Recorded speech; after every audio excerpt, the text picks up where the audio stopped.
నమస్తే, నేను వంశీ. వెల్కమ్. ఇక డీటెయిల్స్ చూస్తే రాష్ట్రంలో అభివృద్ధిని అడ్డుకోవడమే లక్ష్యంగా ప్రతిపక్షాలు కుట్రలు పన్నుతున్నాయని తెలంగాణ మంత్రి శ్రీధర్బాబు ధ్వజమెత్తారు. హైదరాబాద్లోని కంచెగచ్చిబౌలి భూముల వివాదంపై బీఆర్ఎస్ దుష్ప్రచారం చేస్తూ విద్యార్థులను ప్రజలను తప్పుదో పట్టించిందని ఆరోపించారు. కంచెగచ్చిబౌలి భూములు ప్రభుత్వానికి సుప్రీంకోర్టు వేనని స్పష్టం చేసినా తప్పుడు ప్రచారాలు చేస్తున్నారని ఆరోపించారు. సామాజిక మాధ్యమాల్లో ఫేక్ వీడియోలు, ఏఐ ద్వారా తయారు చేసిన దృశ్యాలు వైరల్ చేస్తున్నారని మండిపడ్డారు. హైదరాబాద్కు పెట్టుబడులు, ఉద్యోగాలు రావద్దని కుట్ర పన్నుతున్నారని అన్నారు. సిబిఐ నిబంధనలకు అనుగుణంగానే బాండ్ల జారీ ప్రక్రియ జరిగిందని, ఐసీఐసీఐ నుంచి ప్రభుత్వం ఎలాంటి లోన్లు తీసుకోలేదని స్పష్టం చేశారు. ప్రజల సంక్షేమ కార్యక్రమాల కోసమే నిధులు సేకరిస్తున్నామని మంత్రి శ్రీధర్బాబు తేల్చి చెప్పారు. ఎట్టి పరిస్థితుల్లో అభివృద్ధిని అడ్డుకోవాలి, ఏదో నెపంతో అడ్డుకోవాలి, ప్రజలను ప్రక్కదారి పట్టియాలి అనే ఆలోచనతో ఒక పక్కన బీఆర్ఎస్ ప్రధాన ప్రతిపక్ష పార్టీగా ఇక్కడ బాధ్యతాయుతమైన పాత్రను నిర్వహించకుండా రాష్ట్ర ప్రజానికానికి, రాష్ట్ర సంక్షేమానికి, అభివృద్ధికి నిరోధకులుగా తయారైతూ ముందుకు నడుస్తూ ఉన్నారు. రాష్ట్ర ప్రభుత్వానికి సంబంధించి, అభివృద్ధికి సంబంధించి ఇక్కడ ఇన్వెస్ట్మెంట్ రాకూడదు, ఇక్కడ ఇన్వెస్ట్మెంట్స్ వచ్చి కంపెనీస్ వచ్చి పరిశ్రమలు ఏర్పాటు చేసుకొని జాబ్స్ క్రియేట్ చేయొద్దు అనే మీమాంసతో వారు పోతా ఉన్నారు.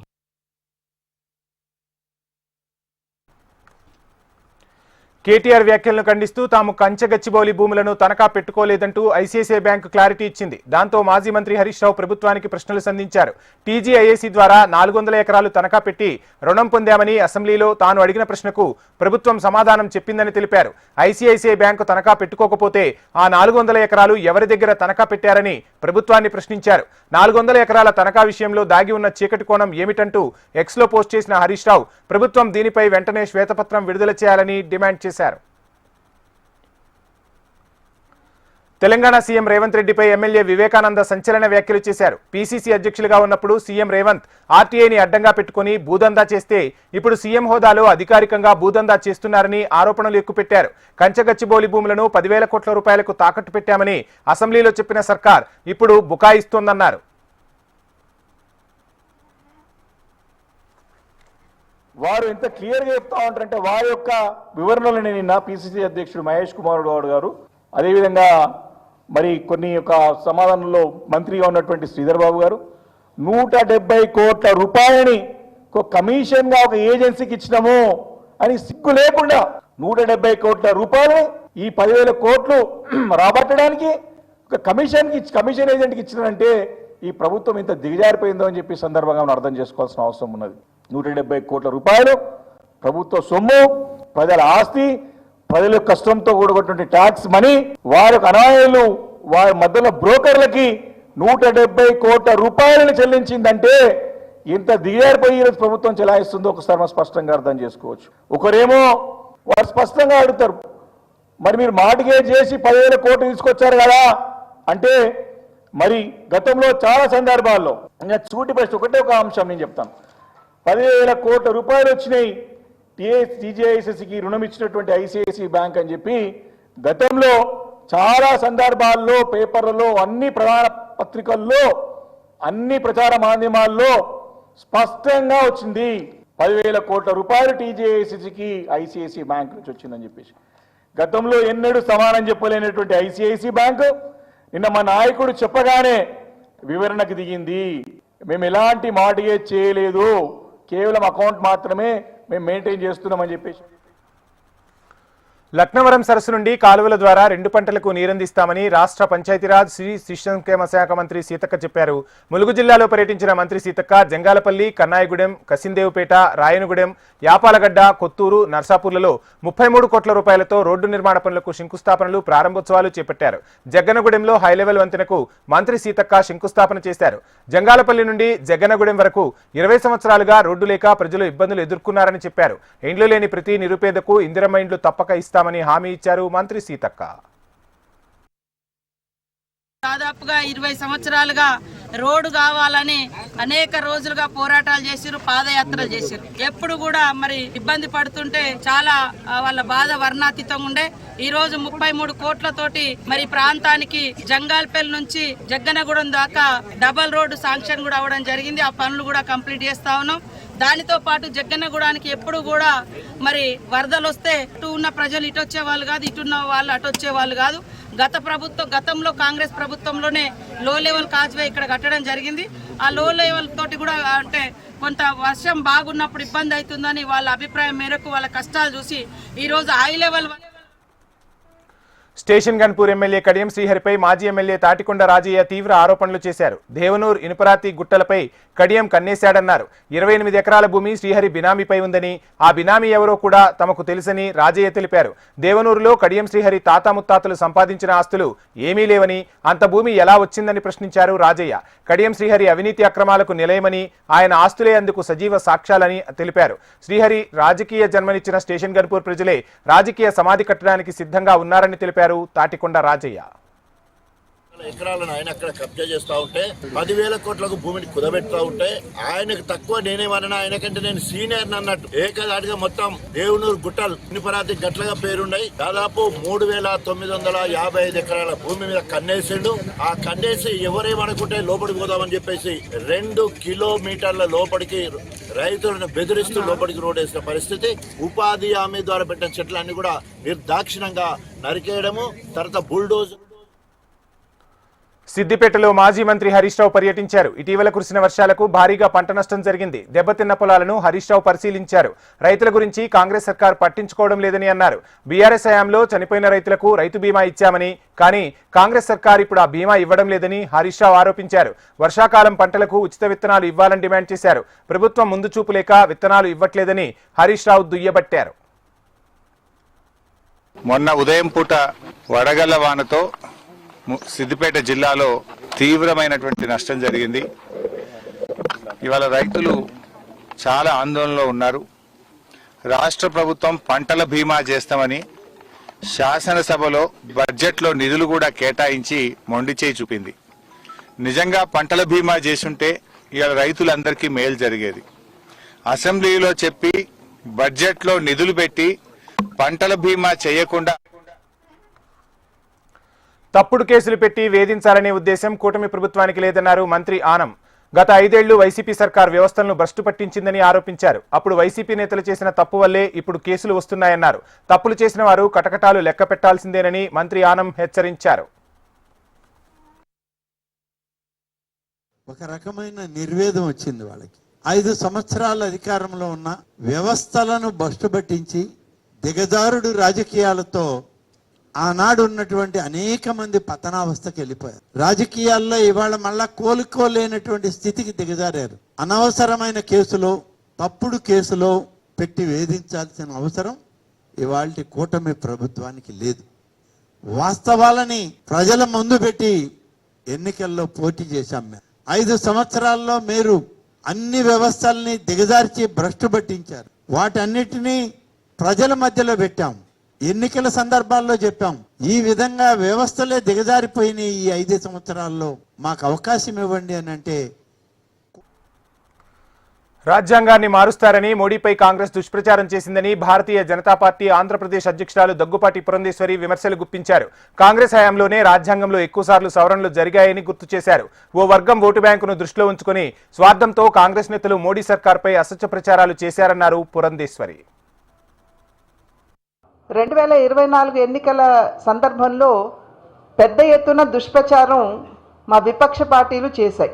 అదేమిటంటే బాబాసాహెబ్ అంబేద్కర్ గారి పట్ల భారతీయ జనతా పార్టీకి ఎటువంటి గౌరవం లేదని, వారికి కనుక సంపూర్ణమైనటువంటి మెజారిటీ వచ్చినట్లయితే వారు వెంటనే రాజ్యాంగాన్ని మార్చేస్తారు అని చెప్పి ఒక దుష్ప్రచారాన్ని దేశవ్యాప్తంగా కూడా విపక్ష పార్టీలు చేసినటువంటి నేపథ్యం. ఇవాళ కార్యకర్తలందరూ కార్యోన్ముఖులై ప్రజల్లోకి వెళ్ళి ఇది కేవలం దుష్ప్రచారం మాత్రమే, నిజంగా బాబాసాహెబ్ అంబేద్కర్ గారిని గౌరవించినటువంటి పార్టీ ఏదైనా ఉన్నది అంటే దేశంలో అది భారతీయ జనతా పార్టీ మాత్రమే. ఇండియన్ నేషనల్ కాంగ్రెస్ ఏదైతే ఉందో తిరుమల తిరుపతి దేవస్థాన పాలక మండలి వెంటనే రాజీనామా చేయాలని తిరుమల తిరుపతి దేవస్థాన మాజీ చైర్మన్ భూమన కరుణాకర్ రెడ్డి డిమాండ్ చేశారు. తిరుమలలో అసాంఘిక కార్యక్రమాలు జరుగుతున్నాయని, భద్రత డొల్ల మరోసారి వెలుగు చూసిందన్నారు. పాదరక్షలు వేసుకుని మహాద్వారం వరకు 3 భక్తులు వెళ్లారంటే ఎలాంటి భద్రత ఉందో తెలుస్తోందన్నారు. గోశాలలో ఆవులు చనిపోయాయని, దీనికి ప్రత్యక్ష సాక్ష్యాలు ఉన్నాయన్నారు. జేసీబీలతో వెళ్లి పూడ్చిన కలేభారాలు తవ్వి మీడియా సమక్షంలో బయటపెడతామని తెలిపారు. దీనికి కారణమైన అధికారులపై తక్షణమే చర్యలు తీసుకోవాలని భూమన కరుణాకర్ రెడ్డి డిమాండ్ చేశారు. నేను దానికి కట్టుబడి ఉన్నాను. 100% ఆ వెంకటేశ్వర స్వామి సాక్షిగా గోశాలలో ఆవులు చనిపోయినటువంటి మాట నిజము. నాతో పాటు మొత్తం పాత్రికేయ మిత్రులందరినీ కూడా తీసుకువెళ్ళండి. మీరు జేసీబీలతో పూడ్చినటువంటి ఆ గుంతలన్నీ లోడదాం, ఆ కళేబారాలని వెలికి తీద్దాం. మీ పాలనలో జరుగుతున్నటువంటి అఘాయాత్యాలను ప్రపంచానికంతా చూపిద్దామని సవాలు విసురుతున్నా. ఊరికని మా మీద మాట్లాడితే ఉపయోగంలే. మీరు నిన్న జరిగినటువంటి ఆ ఘోర కలిని నేను వెలికి తీస్తే మీరు మాట్లాడినటువంటి మాటలకి ఈ రోజున కొండ మీద జరిగినటువంటి ఈ అపచారం, ఘోర అపచారం ఒకసారి తరచి చూసుకోమని చెప్తున్నాను. నేను మీ హనుమాన్ జయంతి సందర్భంగా తెలుగు రాష్ట్రాల్లోని వివిధ ప్రాంతాలతో పాటు భాగ్యనగరంలో హనుమాన్ శోభాయాత్ర అంగరంగ వైభవంగా నిర్వహించారు. గౌలీగూడ రామమందిరంలో ప్రత్యేక పూజలు నిర్వహించి హనుమాన్ శోభాయాత్రను ప్రారంభించారు. శోభాయాత్రలో భక్తులు పెద్ద సంఖ్యలో పాల్గొన్నారు. ప్రత్యేకంగా అలంకరించిన రథంపై వీర హనుమాన్ విగ్రహాన్ని ఉంచి ఊరేగింపుగా తరలించారు. వేలాది మంది భక్తుల కోలాహలం మధ్య శోభాయాత్ర కన్నుల పండుగగా కొనసాగింది. దారి పొడవునా జై శ్రీరామ్, జై హనుమాన్ నినాదాలు మిన్నంటాయి. మరోవైపు హనుమాన్ శోభాయాత్ర సందర్భంగా పోలీసులు పటిష్టమైన భద్రతా ఏర్పాట్లు చేశారు. నగరవాసులకు ఎటువంటి ఇబ్బందులు తలెత్తకుండా వాహనాల దారి మళ్లించారు నగర పోలీసులు.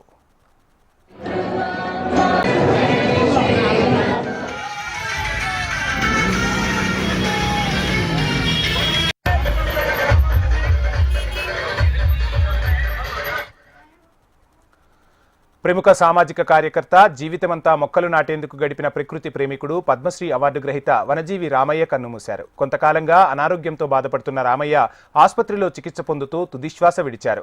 రామయ్య స్వగ్రామం ఖమ్మం రూరల్ మండలం ముత్తగూడెం. ఇక్కడే 5వ తరగతి వరకు చదువుకున్నారు రామయ్య. ఆ సమయంలోనే పాఠశాల ఉపాధ్యాయుడు చెప్పిన మొక్కల పెంపకం పాఠాలు రామయ్యను ప్రభావితం చేశాయి.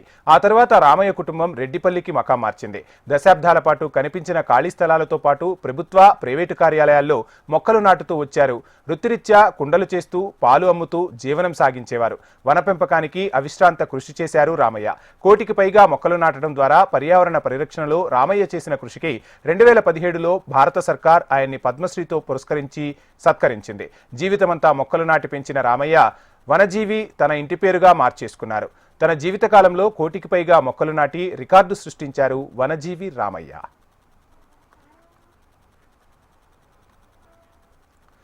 సామాజిక కార్యకర్త, పర్యావరణ ప్రేమికుడు, పద్మశ్రీ అవార్డు గ్రహీత వనజీవి రామయ్య మృతి పట్ల దేశ ప్రధాని నరేంద్ర మోడీ సహా దేశవ్యాప్తంగా పలువురు ప్రముఖులు సంతాపం వ్యక్తం చేశారు. తెలుగు రాష్ట్రాల సీఎంలు రేవంత్ రెడ్డి, చంద్రబాబు సహా పలువురు మంత్రులు, రాజకీయ పార్టీల నేతలు తీవ్ర దిగ్భ్రాంతి వ్యక్తం చేశారు. రామయ్య సేవలను ఈ సందర్భంగా కొనియాడారు. దరిపల్లి రామయ్య సుస్థిరత కోసం గలం వినిపించిన వ్యక్తిగా గుర్తుండిపోతారని ప్రధాని మోడీ తన అధికార ఎక్స్ ఖాతాలో తెలుగులో సంతాప సందేశం పోస్ట్ చేశారు. లక్షలాది చెట్లను నాటడానికి, వాటిని రక్షించడానికి ఆయన తన జీవితాన్ని అంకితమిచ్చారని కొనియాడారు. ఆయన అవిశ్రాంత కృషి ప్రకృతి పట్ల ప్రేమను, భవిష్యత్ తరాల పట్ల బాధ్యతను ప్రతిబింబిస్తున్నాయని తెలిపారు దేశ ప్రధాని.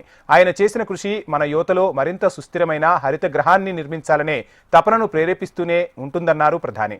ఈ విషాద సమయంలో ఆయన కుటుంబ సభ్యులకు, అభిమానులకు ప్రగాఢ సానుభూతి తెలియజేశారు. ప్రకృతి, పర్యావరణం లేనిదే మానవ మనుగడ అసాధ్యమనే సిద్ధాంతాన్ని బలంగా నమ్మిన వ్యక్తి దరిపల్లి రామయ్య అని వనజీవిగా ప్రసిద్ధి చెందారని సీఎం రేవంత్ రెడ్డి పేర్కొన్నారు. రామయ్య మరణం సమాజానికి తీరని లోటన్నారు. తెలంగాణ రాష్ట్రం ఒక ప్రపంచ పర్యావరణవేత్తను కోల్పోయిందని మాజీ సీఎం కేసీఆర్ దిగ్భ్రాంతి వ్యక్తం చేశారు. తెలుగుదేశం పార్టీ ఆంధ్రప్రదేశ్లో కార్యకర్తల ఎన్నికలు, పార్టీ బలోపేతం, సంస్థాగత నిర్మాణంపై దృష్టి సారించింది. ఈ మేరకు పార్టీ అధినేత చంద్రబాబు నేతలకు కీలక సూచనలు చేశారు. మే 28న మహానాడు ప్రారంభం కానుండగా ఆలోపే సంస్థాగత ఎన్నికల ప్రక్రియ పూర్తి చేసే ఆలోచనలో టీడీపీ అధిష్టానం ఉంది. మే 15లోగా ఎన్నికల ప్రక్రియ పూర్తి కావాలని చంద్రబాబు ఆదేశించారు. బూత్ స్థాయి, గ్రామ, మండల కమిటీలతో పాటు ఎమ్మెల్యే, ఎంపీ, నియోజకవర్గ కమిటీల వరకు అన్ని పదవులకు ఎన్నికలు నిర్వహించనుంది తెలుగుదేశం పార్టీ అధిష్టానం. ఈ మేరకు నేతలందరినీ సమన్వయపరిచి సంస్థాగత ఎన్నికల ప్రక్రియ సమర్థవంతంగా పూర్తి చేయడానికి శాసనసభ, లోక్సభ, నియోజకవర్గాల వారీగా పరిశీలకులను నియమిస్తున్నట్లు రాష్ట్ర తెలుగుదేశం పార్టీ అధ్యక్షుడు పల్లా శ్రీనివాస్ తెలిపారు.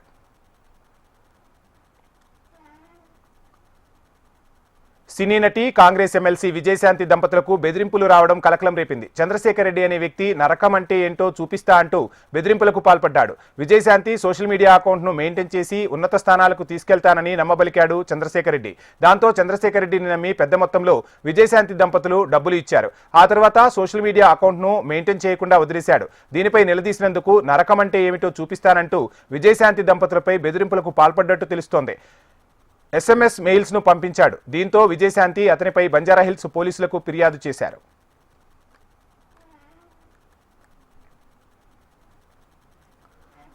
ఆంధ్రప్రదేశ్ ఇంటర్మీడియట్ ఫలితాలు విడుదలయ్యాయి. మంత్రి నారా లోకేష్ ఫలితాలను విడుదల చేశారు. ఇంటర్ ఫస్ట్ ఇయర్లో 70%, సెకండ్ ఇయర్లో 83% ఉత్తీర్ణత సాధించినట్లు ఇంటర్మీడియట్ బోర్డు వెల్లడించింది. వచ్చే నెల 12 నుంచి సప్లిమెంటరీ పరీక్షలు ప్రారంభమవుతాయని తెలిపింది.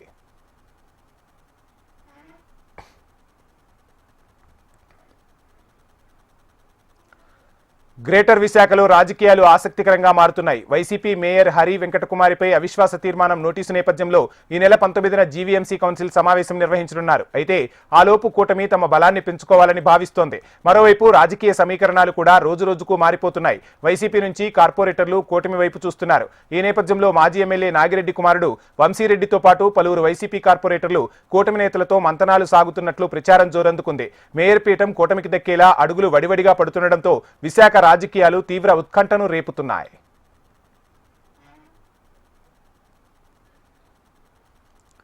ఎక్కడో గోవులు చనిపోతే తిరుమల తిరుపతి దేవస్థానంలో చనిపోయాయని అసత్య ప్రచారం చేయడం సిగ్గుచేటని టీడీపీ ఎమ్మెల్యే ఎంఎస్ రాజు అన్నారు. కరుణాకర్ రెడ్డి తిరుమల ప్రతిష్టను భ్రష్టు పట్టించారని, 100 గోవులు చనిపోయాయని తప్పుడు ప్రచారం చేశారని విమర్శించారు. గతంలో భూమన తిరుమల తిరుపతి దేవస్థాన చైర్మన్ గా ఉండి తిరుమలను అభివృద్ధి చేయలేకపోయారని అన్నారు. నోరు అదుపులో పెట్టుకుని తిరుమల తిరుపతి దేవస్థానం గురించి మాట్లాడాలని భూమనను హెచ్చరించారు. తిరుమల తిరుపతి దేవస్థానంలో 100 గోవులు చనిపోయాయని నిరూపిస్తే తన ఎమ్మెల్యే పదవికి రాజీనామా చేస్తానని సవాల్ విసిరారు. అవాస్తవాలు మాట్లాడే ముందు నోరు జాగ్రత్త, నాలుగు జాగ్రత్త అని కూడా ఈ సందర్భంగా నువ్వు నిన్న చూపించిన దానికి మీరు కట్టుబడి ఉన్నారా? ఎందుకు మీ వైఎస్ఆర్ కాంగ్రెస్ పార్టీ సోషల్ మీడియాలో ఎక్స్ వేదికగా మీరు పెట్టినటువంటి ప్రెస్ మీట్ని ఎందుకు పెట్టడం జరిగింది, తర్వాత ఎందుకు డిలీట్ చేయడం జరిగింది? మీకు సవాల్ విసురుతా ఉన్నా.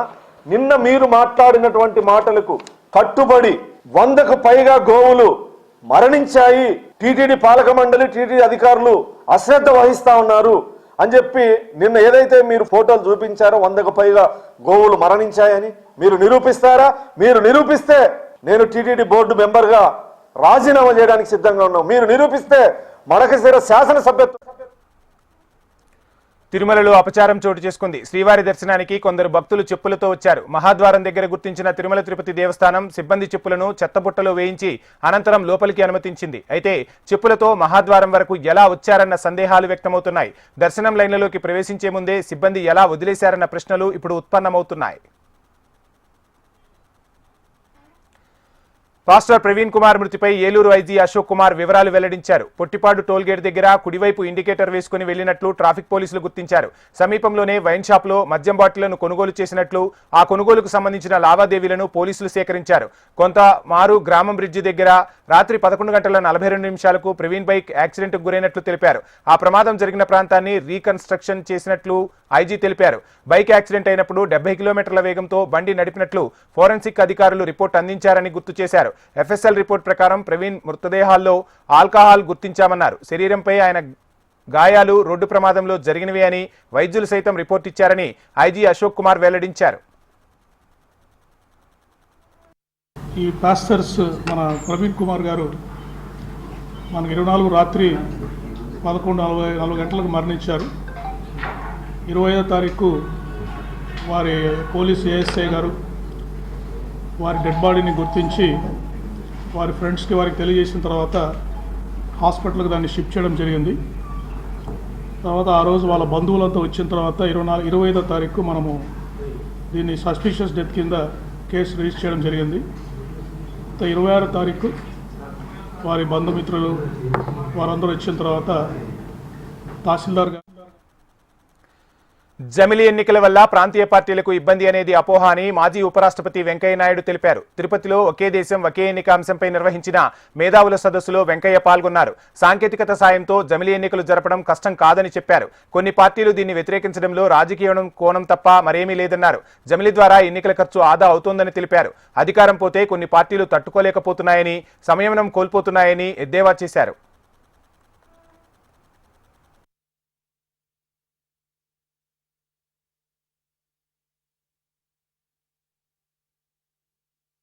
కొంతమంది కొన్ని రాజకీయ పార్టీలు రాజకీయ కారణాల వల్ల జమిలీ ఎన్నికలను వ్యతిరేకిస్తున్నారు. వాళ్ళ మీద నేను వ్యాఖ్యానం చేయదలుచుకోవాలి, ఎందుకంటే నేను రాజకీయాల్లో లేను కాబట్టి. దీనివల్ల ప్రాంతీయ పార్టీలకు ముప్పని కొంతమంది చెప్తూ ఉన్నారు. అది కూడా సరైన అవగాహనతో కూడుకున్నది కాదు. ఈ విధంగా పరిపాలిస్తే, ఈ విధంగా మనం కానీ పరిశీలిస్తే అసలు ఈ ఎన్నికను ఎందుకు కొంతమంది వ్యతిరేకిస్తున్నారో మనకైతే సరిగా బోధపడడం లే. రాజకీయ కారణం తప్పితే మరి ఏ కోణం చూసినా కూడా ఈ ఎన్నికను వ్యతిరేకించాల్సిన అవసరం లేదు. ఈ జమిలీ ఎన్నికల వలన ప్రాంతీయ పార్టీలకు దెబ్బతలుతుంది, జాతీయ పార్టీలకు ప్రాధాన్యత ఎక్కువ వస్తుంది, అధికారంలో ఉన్న పార్టీ కేంద్రంలో దానికి దీనివల్ల ఉపయోగం ఎక్కువ జరుగుతుందనే ప్రచారం కూడా జరుగుతోంది. దాన్ని కూడా మనం ఒకసారి గమనిద్దాం. ఈ దేశంలో అనేక ఎన్నికల్లో ప్రాంతంలో ప్రాంతీయ పార్టీ గెలిచింది, దేశంలో జాతీయ. భారత రాష్ట్రపతి ద్రౌపది ముర్ముకు సుప్రీంకోర్టు కీలక సూచనలు చేసింది. రాష్ట్ర గవర్నర్లు పంపిన బిల్లుల ఆమోదంపై సూచనలు ఇచ్చింది. రాష్ట్రపతి పరిశీలన కోసం పంపిన బిల్లులపై 3 నెలల్లోగా నిర్ణయం తీసుకోవాలంటూ పేర్కొంది. ఆ బిల్లులపై ఆమోదాన్ని నిలిపి ఉంచాలని భావిస్తే 3 నెలల్లోగా ఆ బిల్లులను తిరిగి అసెంబ్లీకి పంపించాలని సూచించింది. దేశ అధిపతికి సర్వోన్నత న్యాయస్థానం ఇలాంటి సూచనలు చేయడం ఇదే తొలిసారి. కాంగ్రెస్ సీనియర్ లీడర్లు సోనియా గాంధీ, రాహుల్ గాంధీలకు ఎన్ఫోర్స్మెంట్ డైరెక్టరేట్ షాక్ ఇచ్చింది. నేషనల్ హెరాల్డ్ కేసులో అసోసియేట్ జనరల్ ఆస్తులను ఈడీ స్వాధీనం చేసుకోవాలని కీలక నిర్ణయం తీసుకుంది. 661 కోట్ల రూపాయల ఆస్తుల స్వాధీనానికి ఈడీ రంగం సిద్ధం చేసింది. గతంలోనే ఈ ఆస్తులను ఈడీ అటాచ్ చేసింది. అసోసియేట్ జనరల్ ఆస్తులను యంగ్ ఇండియా కంపెనీకి తరలించినట్లు ఆరోపణలు ఉన్నాయి. అటాచ్ చేసిన ఆస్తుల్లో ఉన్న వాళ్లందరూ ఖాళీ చేయాలని ఈడీ ఆదేశించింది. తొలిసారిగా ఈ కేసులోనే సోనియా గాంధీ కుటుంబం కోర్టు మెట్లెక్కింది. పశ్చిమ బెంగాల్లో వక్ఫ్ చట్ట సవరణకు వ్యతిరేకంగా నిరసనలు హింసాత్మకంగా మారాయి. ముషిబాద్ జిల్లా అల్లరి మొక్కల విధ్వంసానికి పాల్పడ్డారు. పోలీసు వాహనాలకు నిప్పు పెట్టారు. భద్రతా దళాలపై రాళ్లు రువ్వారు. రోడ్లను దిగ్బంధించారు. 10 మంది పోలీసులకు తీవ్ర గాయాలైనట్లు తెలుస్తోంది. సరిహద్దు భద్రతా దళాలు రంగంలోకి దిగాయి. 100 మందికి పైగా నిరసనకారులను అదుపులోకి తీసుకున్నాయి. ముర్షిదాబాద్ జిల్లాలో నిషేధిత ఆజ్ఞలు ప్రస్తుతానికి అమల్లో ఉన్నాయి. ఎలాంటి అవాంఛనీయ సంఘటనలు చోటు చేసుకోకుండా భద్రతను కట్టుదిట్టం చేశారు. ఇంటర్నెట్ సేవలను తాత్కాలికంగా నిలిపివేశారు.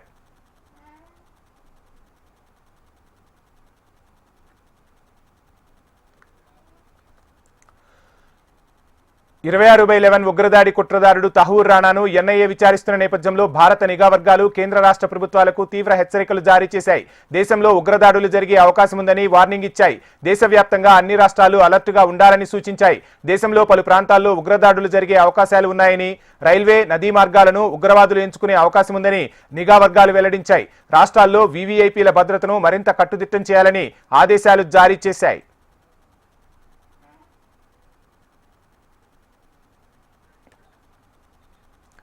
ప్రముఖ కథక్ నృత్యకారిణి కుమిదిని లిఖియా కన్నుమూశారు. గుజరాత్లోని అహ్మదాబాద్లో ఆమె తుదిశ్వాస విడిచారు. 1930లో కుమిదిని జన్మించారు. నృత్య కళారూపాన్ని ప్రజల్లోకి తీసుకువెళ్లాలన్న సంకల్పంతో 1967లో అహ్మదాబాద్లో కదంబా సెంటర్ ఫర్ డ్యాన్స్ సంస్థను నెలకొల్పారు. కుమిదిని లిఖియా చేసిన కృషికి భారత సర్కార్ ఈ ఏడాది పద్మ విభూషణ్ సత్కారంతో సత్కరించింది. అంతకుముందు కుమిదిని లిఖియా పద్మభూషణ్, పద్మశ్రీ అవార్డును అందుకున్నారు. ఉత్తరాఖండ్లో చార్ధామ్ యాత్ర ఈ నెల 30 నుంచి ప్రారంభం కానుంది. యమునోత్రి, గంగోత్రి, కేదార్నాథ్, బద్రీనాథ్ ఆలయాలు తెరుచుకోనున్నాయి. చార్ధామ్ యాత్రకు వెళ్లే భక్తులు ఆన్లైన్లో రిజిస్టర్ చేయించుకునే అవకాశం కల్పించారు. డెహ్రాడూన్, హరిద్వార్, గుప్తకాశీ, సోన్ప్రయాగ్ తదితర నగరాల్లో ఏర్పాటు చేసిన కౌంటర్లలో భక్తులు తమ పేర్లు నమోదు చేయించుకోవచ్చు.